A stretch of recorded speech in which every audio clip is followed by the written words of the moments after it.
One evening, Oliver puffed into the big station. Sir Topham Hatt was waiting for him. "Oliver, you've done a marvelous job yet again," he smiled. Oliver smiled. "Thank you, sir," he steamed. "I'd do anything to make you crack a smile." Sir Topham Hatt chuckled. "As much as I would love to give you a well-earned break, there is a goods train that I would like for you to take to the other railway. Normally I'd have James do it, but he is taken ill." Oliver shuddered. The other railway was the last place he expected to go to. It had been the place where he was almost scrapped, but was rescued by Douglas. "It's a very short journey, so I expect you to be here tonight." "Yes, sir," shuddered Oliver, and he steamed away. Soon Oliver had collected the goods and was on his way to the other railway. But he was still dreading of going there. The thought of meeting up with Diesels and the scrapyard was the last thing on his mind. He of course liked Mavis and Boko, but treated them as exceptions.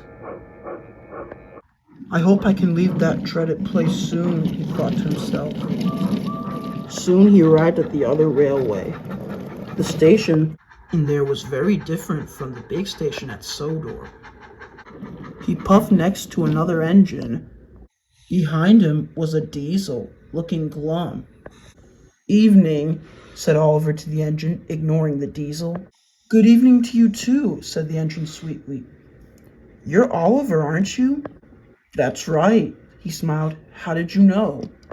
"Everyone's been wanting to know." "Oh, silence!" shouted Oliver. "I was talking to him." The diesel and the engine were offended. "That's no way to speak to Aaron like that," she said sternly.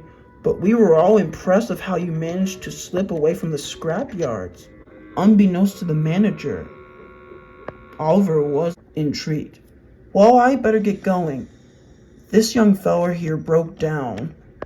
I'm to take his train in a little bit after I shunt him into the sheds. Ta-ta!" And he puffed away with the diesel in tow.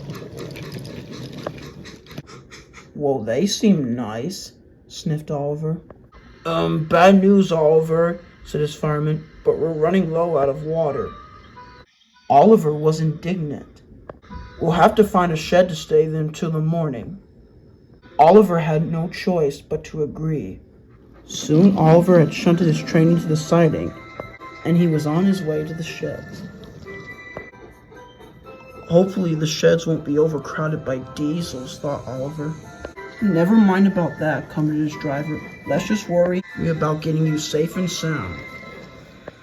He found an empty shed, and he parked right into it. Then his crew went off to find a place to rest. Oliver looked all around, but couldn't see any engines or diesels. "Much better," he thought.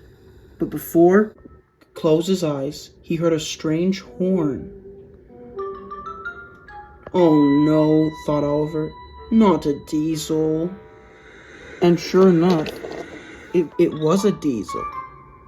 But she looked rather sweet, and she looked all around Oliver with interest. "Oh my," she cried. "It's a Great Western engine." "Yes," said Oliver with no interest. "I'm Oliver." "The Oliver?" exclaimed the diesel. "The one who escaped from scrap?" "Yes," he sighed. "Well, I'll be darned too," said another voice. Another diesel had pulled into the sheds. "That sure is a Great Western engine," he cried. "And he's the exact one who ran away from the scrap yards." "So you don't think I'm scrap?" Oliver asked. "Not at all," smiled the diesels. We're a fan of Great Western steam engines.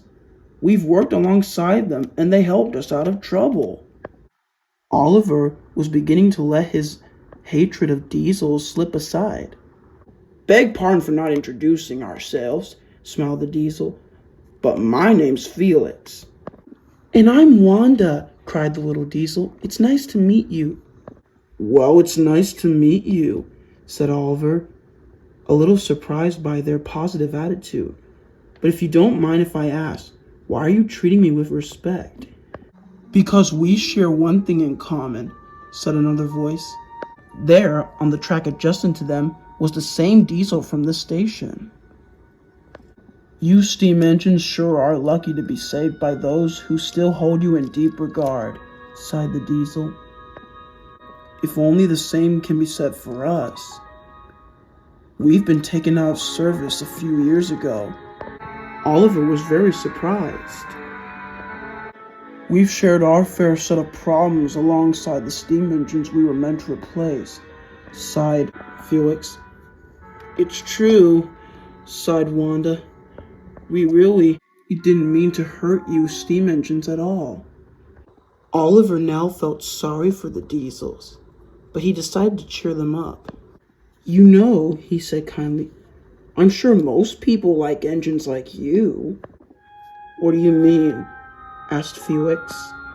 "Many people will choose and go to steam to save from scrap," smiled Oliver. "But that doesn't mean everyone only likes steam engines. I'm sure there's a place for you diesels as well.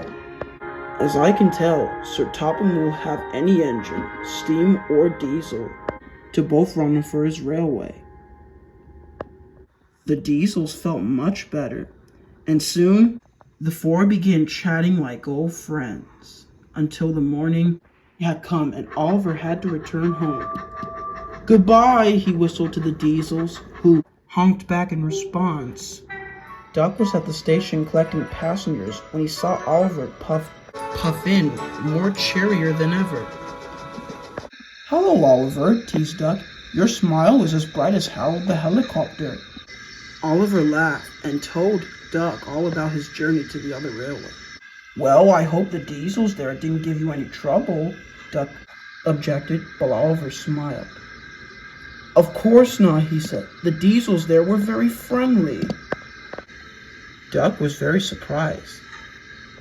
"Then I guess the enemy of your enemy has become your friend," he joked. Oliver didn't get that joke, but whatever it meant, he humbly agreed to it.